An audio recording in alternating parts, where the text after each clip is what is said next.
महाभारत, कुरुक्षेत्र युद्ध। दूर पांडवों की सेना को देख रहा है। उसके चेहरे पर चिंता और क्रोध के मिश्रित भाव हैं। संजय उसके बगल में खड़ा है, आंखें बंद किए हुए, फिर धीरे धीरे खोलता है। पृष्ठभूमि में युद्ध के शंख बजने की धीमी गूंज और घोड़ों की हिनहिनाहट सुनाई देती है।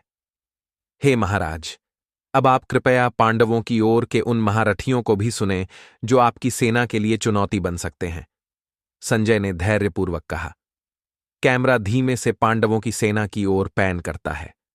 धृतराष्ट्र ने चिंता से पूछा, संजय, क्या तुम उन शूरवीरों के नाम भी बता सकते हो जो मेरे पुत्रों के विरुद्ध खड़े हैं? मुझे उन सब की शक्ति का अनुमान लगाना है।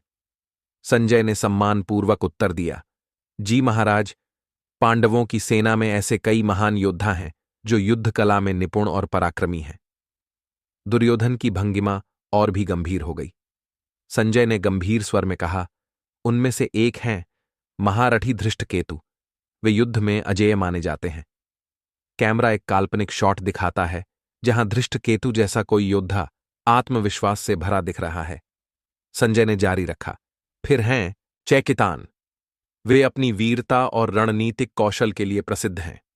चैकितान के दृश्यों का वर्णन होता है। संजय ने बताया, काशी नरेश, महान योद्धा काशीराज, उनका बल अतुलनीय है।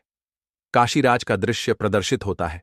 संजय ने कहा, पराक्रमी पुरुजित, जो अपनी निर्भीकता और प्रचंड प्रहारों के लिए जाने जाते हैं।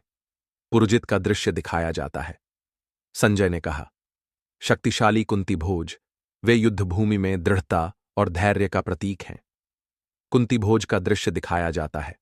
और अंत में संजय ने कहा, नरपुंगव, महान धनुर्धर शैब्य, जो अपनी निष्ठा और युद्ध कौशल के लिए विख्यात है। शैब्य का दृश्य दिखाया जाता है। सभी योद्धा आत्मविश्वास से भरे दिखते हैं। कैमरा वापस दुर्योधन और संजय पर आता है। दुर्योधन की चिंता स्पष्ट है। वह मुट्ठी भींच लेता है। संजय ने गंभीर स्वर में कहा, ये सभी वीर पांडवों के पक्ष में खड़े हैं महाराज। ये ऐसे योद्धा हैं जो अपनी शक्ति और पराक्रम से किसी भी सेना को चुनौती दे सकते हैं।